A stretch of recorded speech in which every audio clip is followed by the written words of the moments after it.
दर्शनमालय दर्शन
ஸ்ரீ கண்ணபிரான் கோவிலின் சார்பாக நியூஸ் 18 தொலைக்காட்சிக்கு எங்கள் திருக்கோவிலின் ஆலய குழு உறுப்பினர்கள் சார்பாக எங்கள் மனமார்ந்த நன்றியை தெரிவித்துக் கொள்கிறோம்.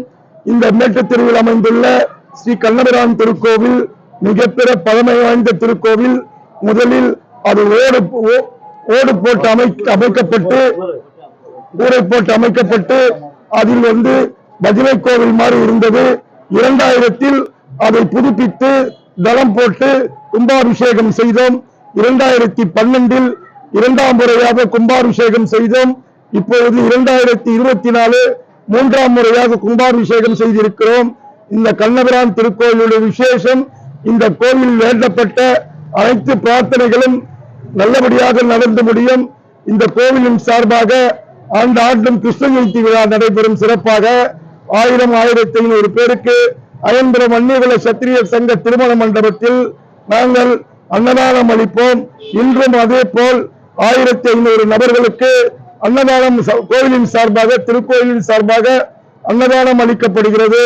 ஆகையால் நியூஸ் 18 உள்ள அனைத்து வகை நிர்வாகிகளுக்கும் அனைத்து நண்பர்களுக்கும் எங்கள் திருக்கோவிலின் சார்பாக நன்றியினை தெரிவித்துக் கொள்கிறோம்.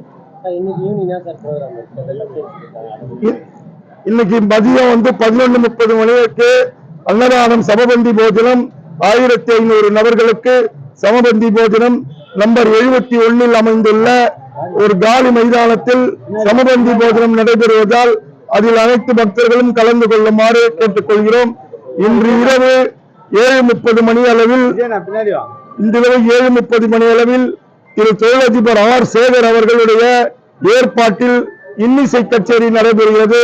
ஆகையால் தாங்கள் அனைவரும் இன்னிசை கச்சேரியும் கலந்து கொள்ளுமாறு ஸ்ரீ கண்ணபிரான் கோவிலின் சார்பாக உங்களை மனமார்ந்த கேட்டுக்கொள்கிறோம். எங்களுக்கு எல்லாம் நண்பர்கள் தான். திருக்கோவில் என்று போட்டாலே போதும்.